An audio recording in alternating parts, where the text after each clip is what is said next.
Assalamualaikum warahmatullahi wabarakatuh. Jumpa lagi di jendela opini jurnal PKSPD dengan tajuk Laut dimakan pagar dan jeruk dimakan jeruk. Pemagaran laut yang berbulan-bulan menurut keterangan para saksi ternyata kemudian tidak diketahui oleh siapapun. Pihak pemerintah saling tuding-menuding, lempar-melempar. Begitu juga di kementerian awalnya. Padahal berdasarkan kesaksian atau paling tidak Bocor Alus Tempo telah memberitakan dengan panjang lebar termasuk juga Said Didu dan kawan-kawan bahwa pemagaran laut memakan waktu berbulan-bulan.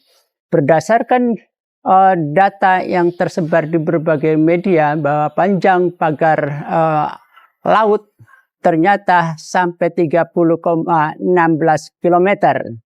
Nah, yang menarik adalah ini aneh tapi nyata dan ajaib. Semua orang tidak tahu, pemerintah tidak tahu, bahkan siapapun menjadi tidak tahu atau kemudian tidak ambil bagian dalam pembicaraan persoalan pagar makan laut atau laut dimakan pagar. Yang aneh dan yang ajaib adalah pagar sepanjang 30,16 km pihak pemerintah juga tidak tahu.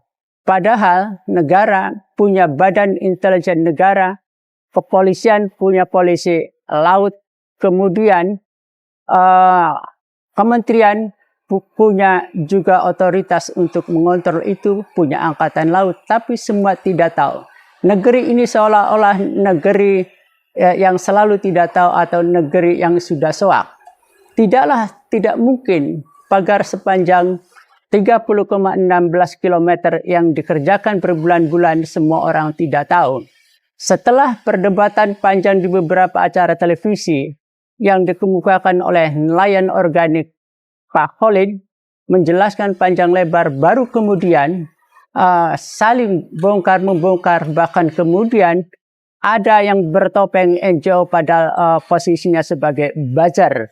Apa yang terjadi kemudian saling melempar dan saling menuding.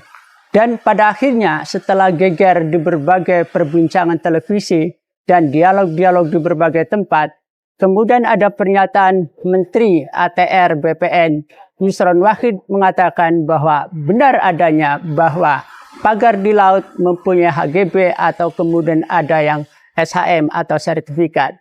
Nah, jika persoalannya seperti itu, maka kemudian ada keterlibatan banyak institusi dan ada keterlibatan banyak pejabat negara.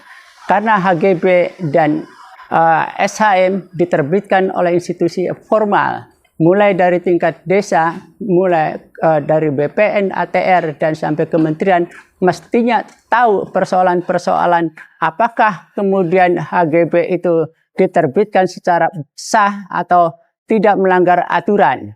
Nah, yang terjadi sampai sekarang kemudian masih menjadi perbincangan tanpa solusi. Pembongkaran sudah dimulai, tapi kemudian juga ada alasan lain bahwa pembongkaran pagar di laut atau pagar bambu itu harus dihentikan karena ada beberapa faktor.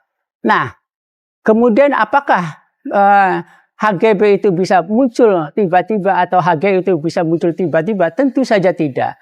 HGB atau HGU melibatkan desa, melibatkan pemerintah daerah, melibatkan BPN, dan melibatkan yang punya otoritas. Di dalam peraturan perundang-undangan sebenarnya sudah sangat jelas. PP 40 tahun 1996 tentang HGU atau HGB telah mengatur dengan cukup jelas bagaimana peruntukan HGU. Kemudian juga di peraturan pemerintah lainnya juga ditegaskan bahwa ada regulasi yang mengatur soal itu.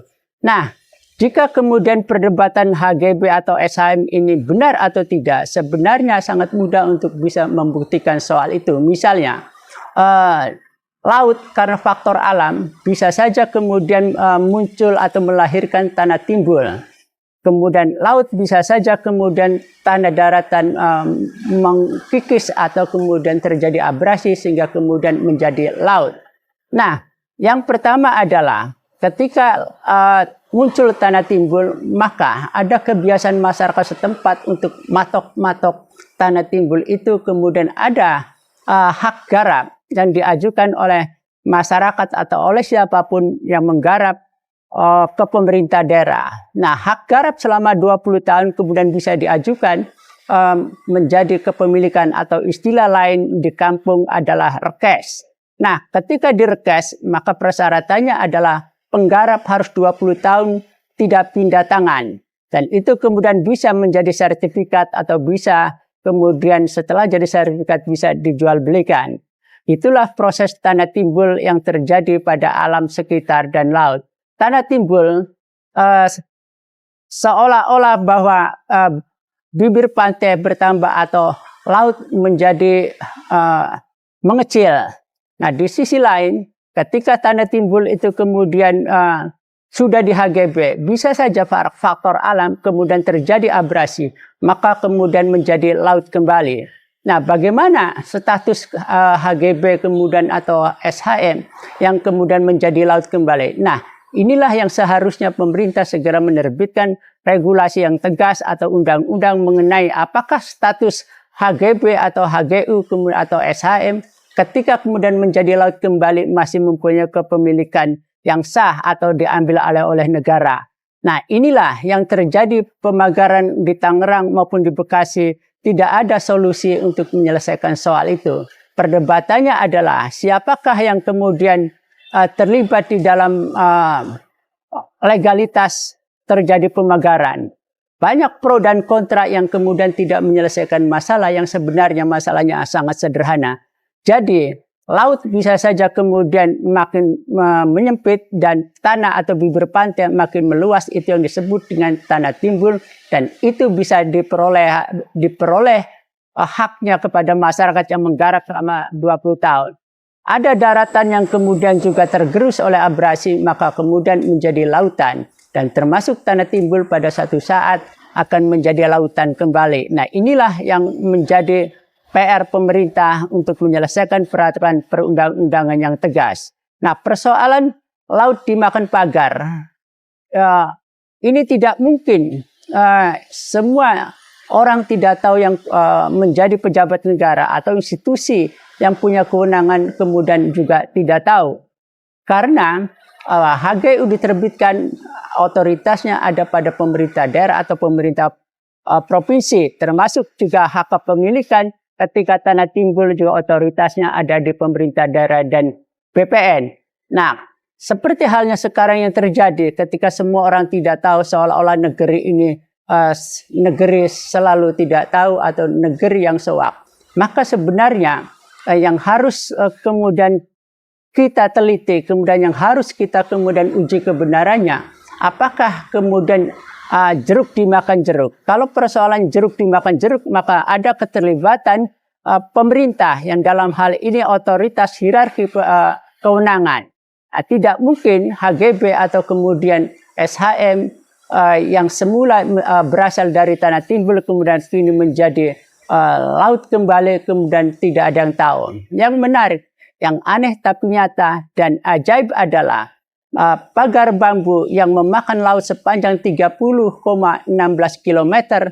Semua awalnya saling tidak tahu, saling menuding, tetapi setelah Holid, nelayan organik, kemudian membongkar kesaksiannya soal kebenaran pagar laut, akhirnya kemudian semua menjadi buka-bukaan.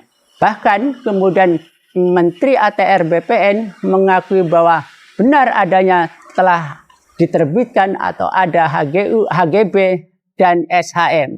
Nah, disinilah kita harus kembali kepada persoalannya. Apakah kemudian setelah menjadi laut, kemudian HGB dan SHM masih menjadi status yang dimiliki oleh seseorang atau kembali kepada negara?